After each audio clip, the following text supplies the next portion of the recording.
sterk daaraan glo dat getuienislewering op 'n gereelde basis in plaas van ons gemeente.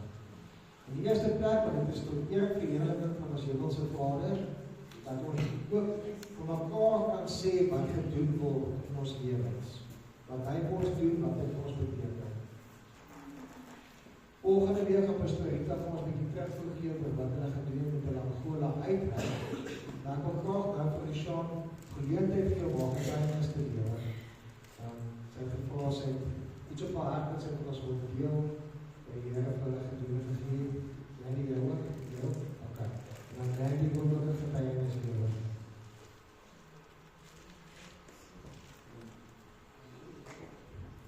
Hallo almal. Hallo Sean. Ek het net graag iets op my hart vanoggend.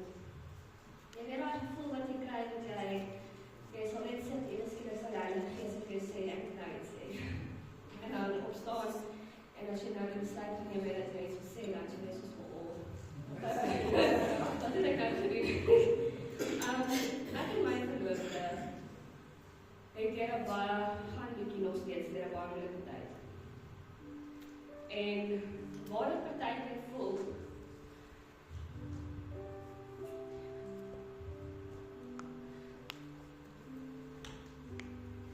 dat dit baie moeilik is om op te kyk. Waar dit voel die aanvalle hou nie op nie. Maak nie so wat se kant jy gaan nie. Dis daar. Dit is reël.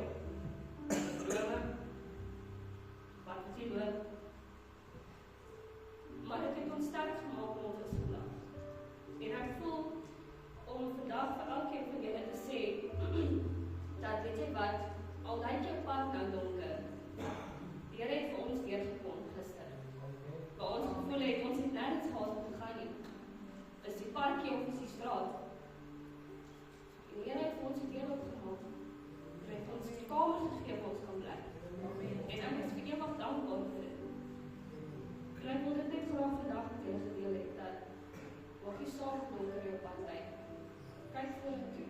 Moenie fokus op die goed in die kant nie. Fokus op hom wat op die water loop. En die ander vlieg sal langs jou val, dit sal sink. Ek wil dit net vir julle gedeel het. Amen. Dankie.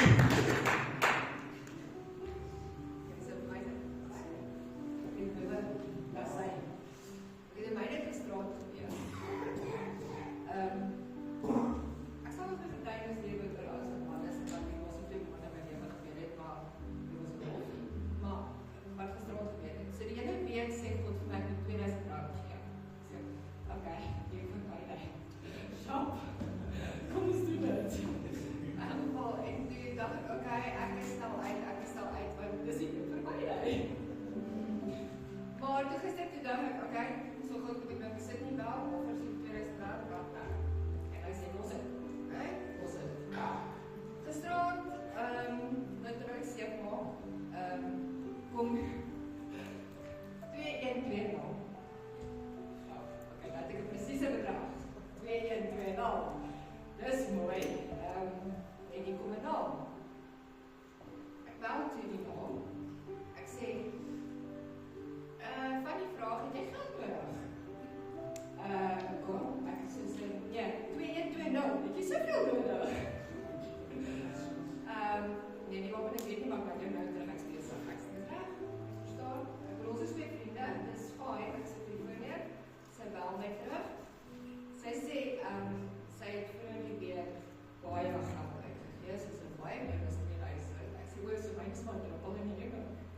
Maar ek weet my waarvoor is die 2120. Sy sê,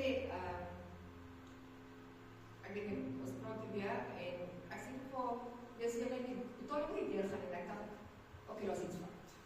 Want gewoonlik as dit God is wat praat, dan gaan dit so, alles gebeur nie. Maar toe die betaling nie wil deurgaan nie, want die ding sê my neem myself, ok, maar, die betaling nie deurgegaan, 21:20 op my foon, dat 20:9. Ek sê vir, kan jy glo hierdie bevestiging? 2120 was tyd. Okay. net luister, dat sê hulle sien.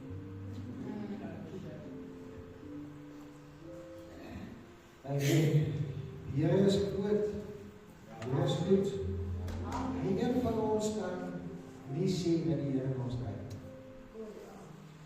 Ek wil vanoggend vir jou 'n vraag vra. Wat soek jy in die Here?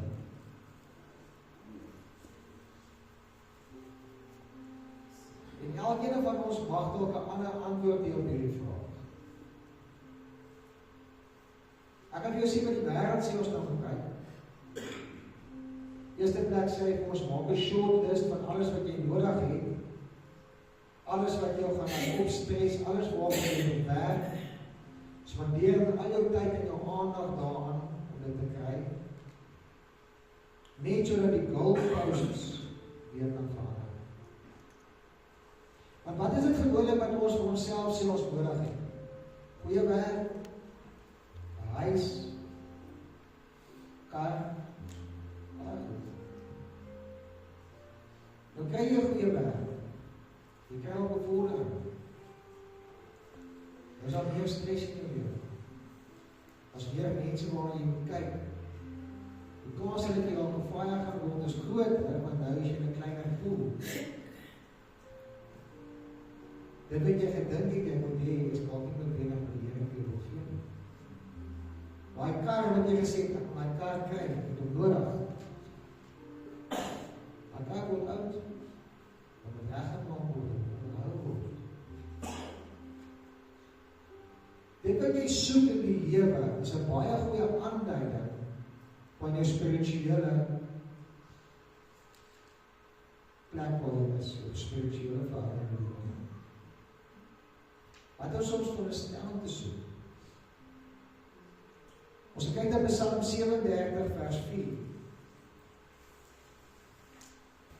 En dit sê vir ons die volgende: "En verlustig jou in die Here, dan sal hy jou gee die begeertes van jou hart." Is dit nie vir ons belangrik om te weet dat die Here met ons praat en vir ons sê wat die outcome gaan wees as ons prioriteite reg is? Verlustig jou in die Here, dan sal jy die begeertes gee van jou hart.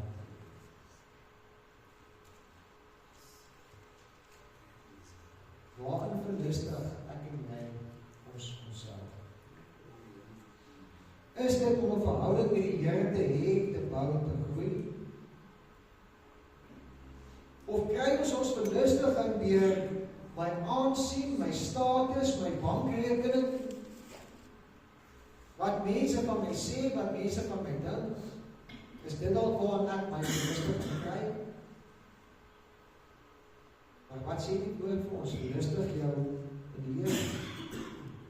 Nou, hierdie Psalm is 'n Psalm wat beteken daar moet 'n transformasie in ons koppe en in ons harte plaasvind. Hulle ken hierdie transformer karretjies, as 'n moerie wat dan stuk kar en as dit 'n rou word. Nou van die kar na die rou word, is daar 'n transformasie wat plaasvind, sodat dit wat op die ou einde is, nie meer is wat dit was in die begin nie. Hier is 'n baie belangrike vers vir ons wanneer ons transformasie in ons geestelike lewe ondervind. Ons as mens het 'n natuurlike soeke na iets. Dis hoekom as jy op 'n eiland kom waar daar nog geen beskawing was ooit nie, is daar some sort of spirituality. Daar is een of ander vorm van aanbidding. Maak nie saak wat dit mag wees nie. Want ons het 'n inherente soeke na iets. En daai soeke gaan wel bevredig word deur dit wat ons prioritiseer. Sit jy God eerste in jou lewe en jy verlustig jouself in hom, dan sal hy jou gee wat jou hart soek.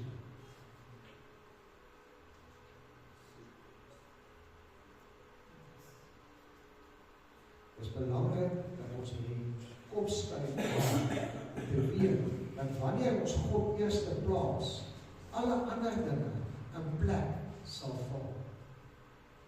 Dit gaan dalk nie noodwendig wees hoe ons dit wil hê nie. Dit gaan nie dalk noodwendig wees wat dit is, ons dink dit moet wees nie. Dit gaan dalk nie noodwendig wees in die tyd wat ons dink dit moet wees nie. Maar by God is alles altyd perfek.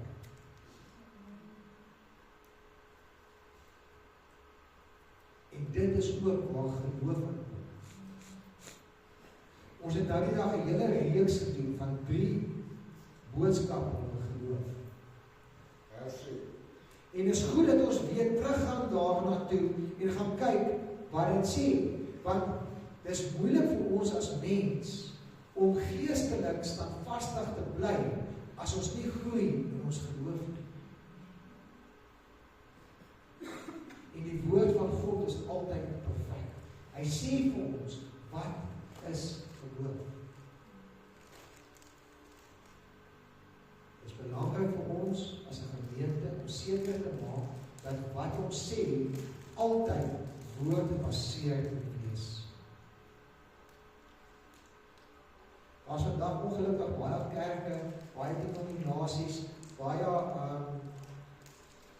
alleenlopende gemeentes, as jy so wil sê, 'n preek wat die mense wil hoor en nie wat die woord sê nie.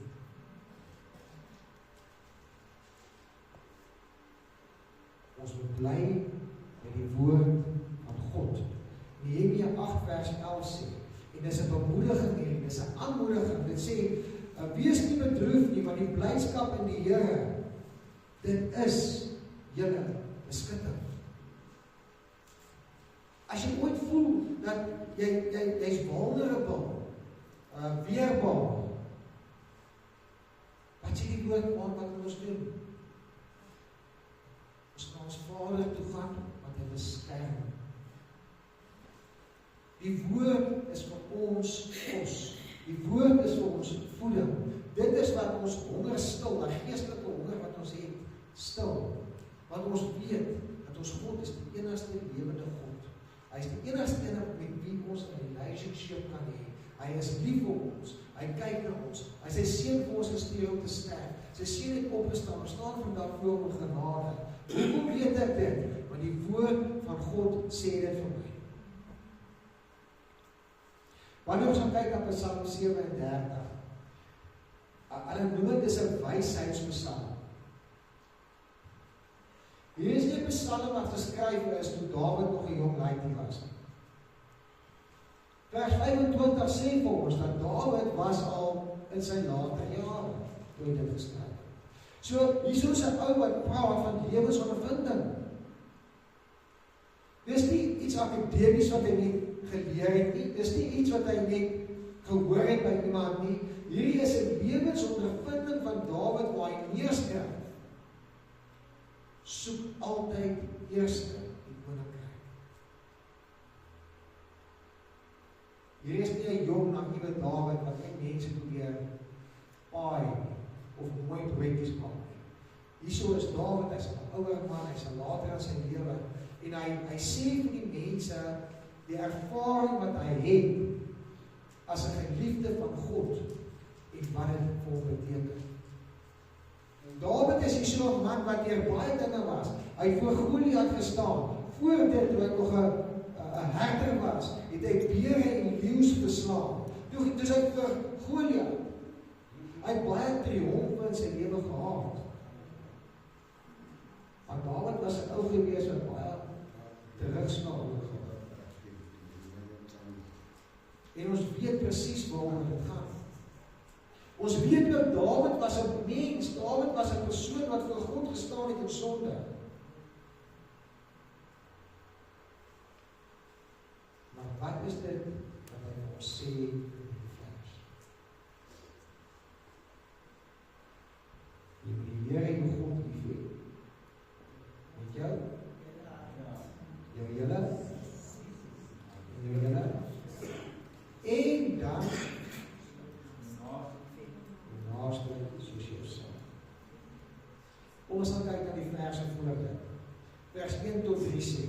Want ons moet ook wat ons lees in konteks lees. Dit sê die volgende: moenie kwaadrig word op die kwaaddoeners nie.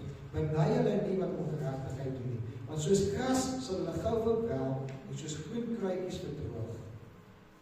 Vertrou op die Here en doen wat goed is. Bewoon die aarde en beoefen vertroue. God is getrou aan ons. Omdat ons 'n verhouding met hom het, is ons getrou aan hom. Ons is nie perfek nie, ons maak foute. Maar dit is hoe ons leer, dit is hoe ons groei. Want ons vertroue op God word nie verminder deur die feit dat ons 'n fout gemaak het nie. Want God is 'n God van genade.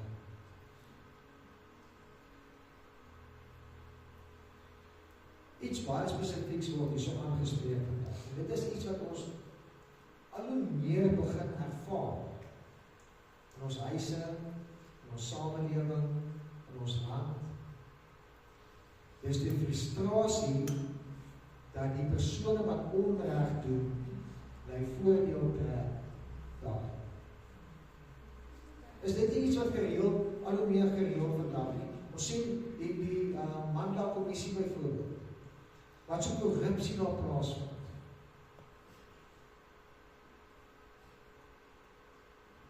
So 'n mens kry 'n wrevel in jouself. Ons het gister 'n lang gesprek gehad oor baie instellings, privaat en staat, wat in mekaar val as gevolg van bestuur wat lang vingers het. Dan sê ek jouself, ek het eers 'n kar om tot die werk te kom, ek wil net vir my kinders sorg. Maar hierdie ou ry met 'n langslaan Mercedes wat hy gekoop het met geld wat gesteel is.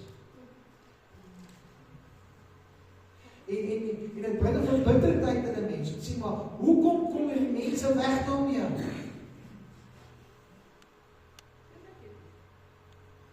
Maar wat sê hierdie vers ons? Verlustig jou in die Here. Wat beteken verlustig? Verlustig beteken jou hart moet versag. Is dit nie die teenoorgestelde van verbitterheid nie? Is dit nie die teenoorgestelde van kwaad wees vir iets nie? Ons wil daar baie keer iets aan doen, maar wat sê die woord vir ons? Versag jou hart. Die Hebreëse woord is anag. En anag kom nie baie voor in die Ou Testament nie. Dit kom baie voor in die Nuwe Testament. Maar dit beteken versag jou hart. Want met die versagting van jou hart kom vergifnis. En jy het iemand of iets probeer vergewe, maar jy is nog steeds verbitter. Is dit maklik? Definitief nie. Maar as jy jou hart versag, en jy gee dit oor aan die Here, om vergifnis nie dan baie makliker nie. Om jouself te verlustig, beteken nie, dat wie ewer ook al wat doen, wegkom daarmee nie. Dit beteken, jy gee dit oor aan God, en He will deal with it. Dit beteken dat daar moet 'n teerheid in jou wees, want as jy 'n teerheid en 'n sagtheid in jou het, is dit vir jou baie makliker om met die persoon te gaan wat jou te nakom, om dinge te gaan uitsorteer. As jy weet jy wat, ek is dalk kwaad vir jou, of jy is dalk kwaad vir my, whatever die situasie ook mag wees, maar kan ons daarmee gesels? In plaas van in die huis sit en jou hart verbitter, of met almal wat wil hoor vertel hoe sleg is daai persoon. Maar as gevolg van die teerheid, as gevolg van die sagtheid wat ons begin kry in ons harte, begin ons hierdie goedes oorgee aan God. Dit beteken ook, ons moet buigsaam wees. Hoeveel keer gebeur dit nie in ons lewens wat ons sê, want ek wil hê dit moet so gebeur, en ek wil hê dit moet gebeur op hierdie tyd. En dan gebeur dit nie so nie. En ons is nie buigsaam genoeg om dit vir God oor te gee en sê, whatever ook al gebeur, is ek happy mee, want ek vertrou U volkome. Dan kom 'n buigsaamheid in ons, wat beteken, is makliker vir ons, deur sagtheid, deur teerheid, en deur daai buigsaamheid, om whatever ook al ons lewens is, wat ons verbitterd maak, oor te gee aan God. En dan kan ons terugsit, en ons kan sê, nee, it's not my problem, dis God se probleem, wat hy vir my gaan uitsorteer, en hoe hy dit gaan doen, en wanneer hy dit gaan doen, is perfect. Dan begin ons daai mindshift doen, van Psalm 37, waar ons onsself belustig in die Here, en nie meer in ons aardse najaag.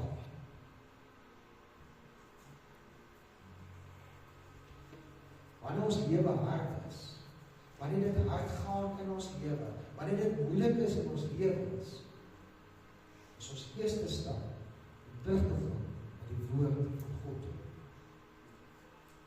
Want wat hy vir ons sê, is perfek. Die Engelse woord sê, delight yourself in God. Verlustig jouself in God. Dit is nie altyd maklik nie. Dit is baie kere moeiliker as wat dit maklik is. Job 22 vers 26 sê ons, want dan sal jy die Almagtige jou verlustig en jou aangesig tot God ophef. Dit beteken dat God met jou grootste skat in die lewe word. Psalm 73 vers 25 sê, want niemand het ek in die hemel behalwe U nie. Niemand het ek in die lewe behalwe U nie. En nevens U begeer ek niks op aarde nie.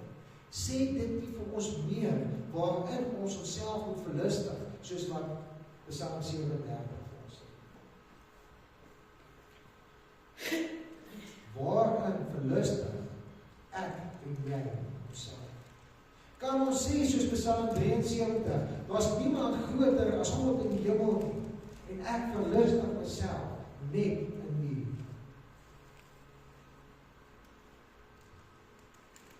Het ek en jy al daai mindshift gemaak? Van 'n tydelike, aardse verlustiging, na 'n ewige, hemelse verlustiging. Dit is nie altyd maklik nie. Maar hoe doen ons dit? In die eerste plek, deur die dissipline om die woord te bestudeer. As jy nie gereeld in die woord is nie, is dit maklik om die pad byster te raak. Die duiwel vir Jesus besoek het in die woestyn. Wat het hy gebruik teen dit? Woord. Wat sê die Bybel vir ons, wat is die woord? 'n swaard. Gebruik jy 'n swaard om kos te eet? Nee, jy gebruik swaard om te veg. As jy die besoekinge en die verlustinge van die wêreld afsny en beveg, moet jy die woord daarvoor gebruik. Tweedens moet jy die dissipline van selfoordenking en gebed toepas. Ons kan nie verander as ons nie 'n verhouding met God het. Ons kan nie verander as ons nie dissipline het om gereeld met hom te gesels, om hom te sê ons is lief vir hom, om te verheerlik, om te eer.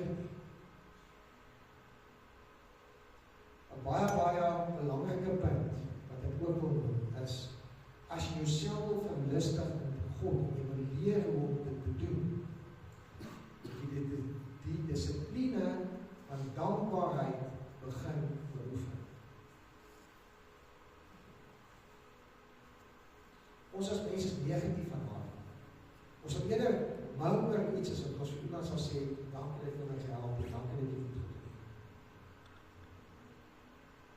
Ons sê baie keer wat fout is, in plaas van om dankie te sê. En dit is presies so in ons verhouding met God ook.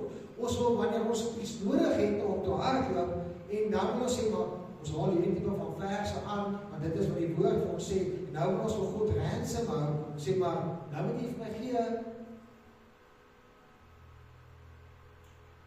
want ons verstaan nie die konteks wanneer die woord vir ons gegee word nie. Gaan jy na God toe en jy sê vir hom dankie, maak nie saak waartoe jy gaan nie, maak nie saak wat in jou lewe aangaan nie, dit maak nie saak hoe moeilik dit is nie, sê jy nog steeds vir God dankie. Het jy die dissipline van dankbaarheid?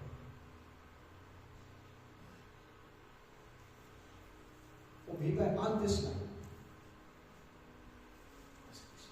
kan ons nie anders as om kortliks te gesels oor jubel.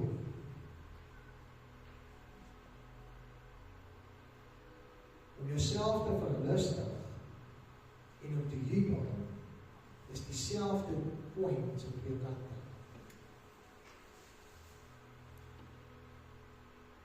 Die verlustiging is wat jy doen. Die verjubeling is hoe jy dit doen. Wat beteken dit?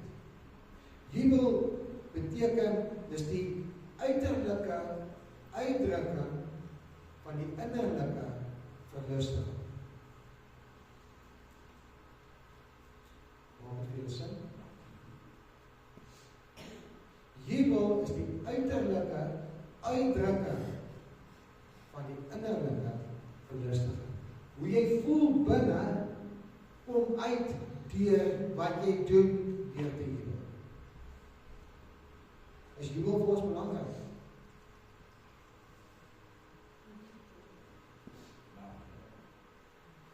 Psalm 32 vers 11 sê, wees bly in die Here en juig oor regverdiges. En jubel alle opregtes van hart. Die Hebreëse woord vir jubel is rana. En dit is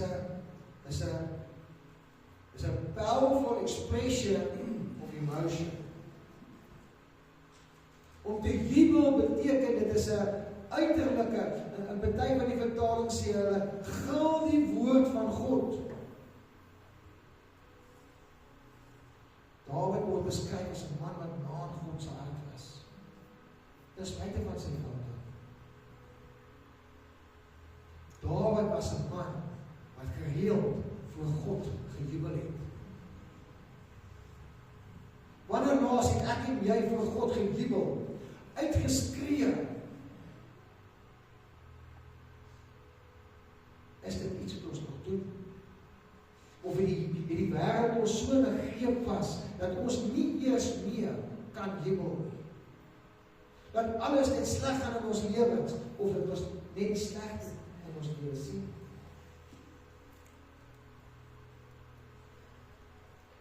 Om te jubel is 'n voorrolswapen. As ons gaan kyk na wat met Josef wat gebeur het in 2 Kronieke 20, is hulle het 'n oormag van vyande gehad wat hulle aansig gevat het. Maar die oomblik toe hulle begin jubel, hulle God begin loof en prys, toe tree hy in en die enemy was defeated. God verslaan daai oormag wat geen mens ooit kon gedink het, hulle kon verslaan nie. Maar omdat hulle fokus verander het vanaf die vyand na God toe, en hulle hom begin loof en prys, en hulle begin jubel, en hulle begin juig, toe tree hy in, want daar's verhouding.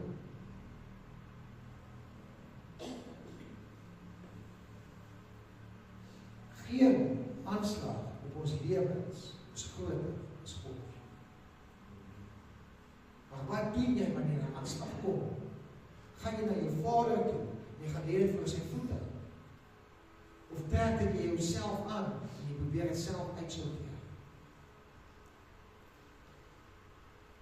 Want hoe ons dit hanteer, maak 'n groot verskil in hoe wat die aanklank gaan wees.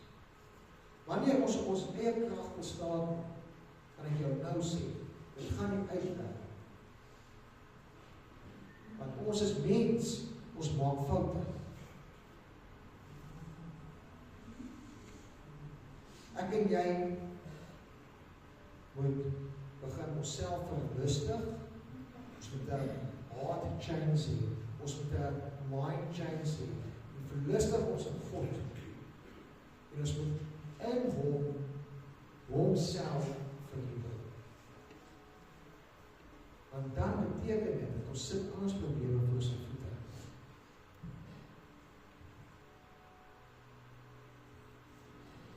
Augustinus was 'n groot kerkvader, baie jare terug.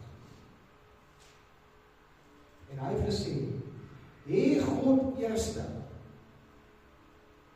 doen dan wat jy wil. Met die eerste vooropslag klink dit baie liberaal. Maar hoe kan jy nou sommer net doen wat jy wil? Die woord van God sê ons wat jy moet doen. Presies. Want sodra jy God eerste plaas, verander jou prioriteite in die lewe. Dan begin jy hom eerste sit, jy doen wat hy wil hê. So wat jy dan ook al gedoen, is jy doen dit omdat jy gefokus is op God, op jou verhouding. Wat jy dan doen, gaan nie wêrelds wees nie.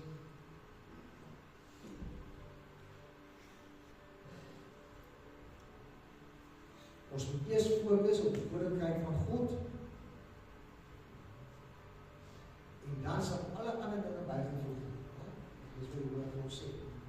Die woord sê ook van ons, wat jy vra, sal jy vang.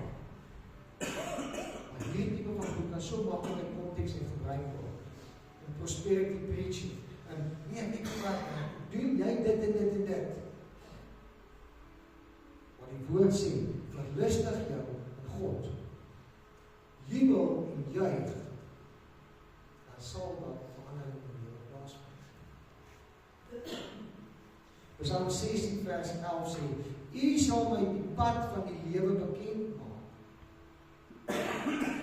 Besadiging van vreugde is voor U aangesig. Lieflikhede in die regterhand vir ewig.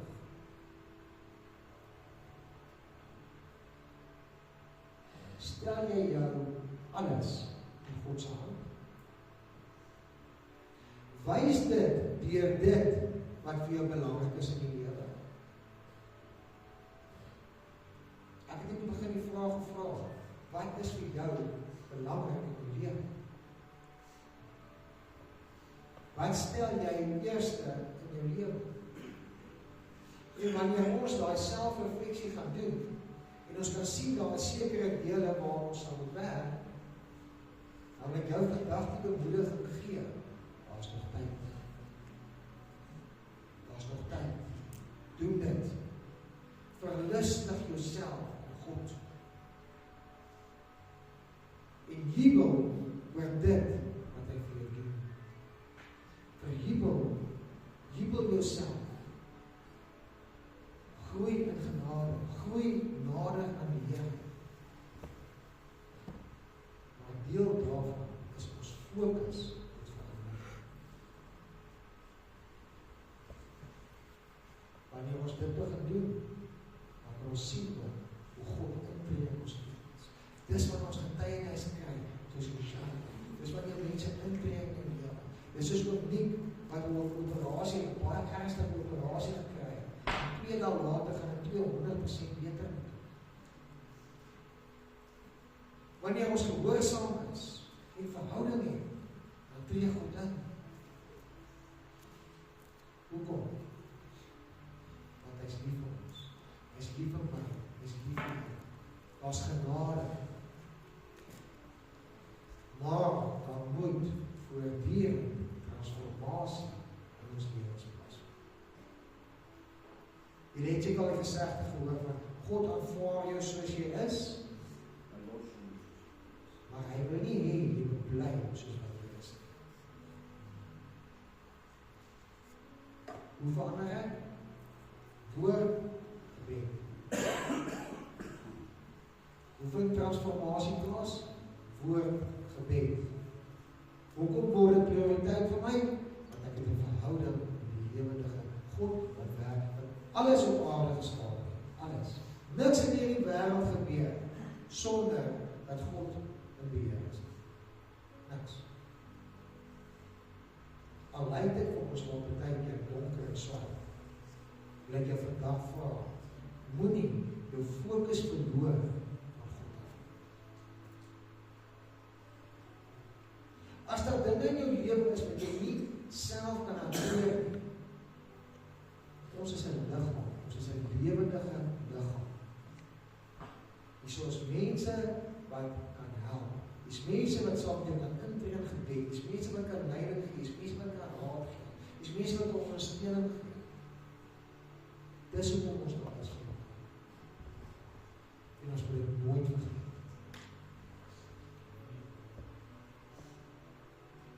Kom ons sit jy nog aan dat ons gebed doen en wil die saamspan vir ons doen. Vader, ons sê vir dankie dat ons vandag van mekaar kom en op die woord kan sit. Here, leer ons vandag weer eens hoe om onsself te verlustig in U, sodat ons met harte van liefde kan jubel. Vader, daar waar ons voor U kom staan vandag, waar daar probleme in ons lewens is, vra ek U vandag dat U ons fokus sal verander van die probleem af, maar die probleemoplossing. Here, ons is lief vir U, U is lief vir ons, en as gevolg van die verhouding wat ons en U het, weet ons dat U die beste vir ons wil hê. En daarom vra ek ook, Vader, daar waar sonde in ons lewens is, daar waar fokus is wat nie op U gerig is nie, die Heilige Gees het ons aan uitwys, sodat ons aandag daaraan kan gee, sodat ons kan transformeer, dat ons kan groei in liefde en in genade. Dankie, Vader, dat die mense in ons paie sit, dat die mense in ons lewens sit, wat saam met ons op pad kan stap. Vader, U weet dat elkeen van ons is nie op dieselfde plek as dit kan kom by ons verhouding met U of met ons geestelike. Maar dankie dat ons kan weet dat die mense beskikbaar maak vir ons, sodat ons kan groei, sodat ons kan leer en sodat ons gelyk kan word. Vader, ek vra ook dat U saam met elkeen van ons sal wees, hierdie week wat kom, dat U daar waar probleme mag wees, daar waar donker tye mag wees, daar waar hartseer mag wees, Here. Die Heilige Gees wat U vir ons gegee het as vertrooster sal intree, en ons sal lei, en ons sal leer, en ons sal vertroos. Dankie dat ons kan weet, dat U is die ware staatmaker. U is die ware God wat die hemel en aarde geskaap het. Dankie ook dat ons kan weet, dat al is daar dinge in ons lewe wat nog nie volgens U wil is nie, ons die genade het om dit op te kan verander. Ons het nog die tyd om dit te kan verander. Nou. Maar dat Heilige Gees op ons harte druk, Vader, dat ons nie uitstel nie, dat ons dit sal doen, so gou as wat ons dit moontlik kan doen. Want ons doen dit omdat ons lief is vir U.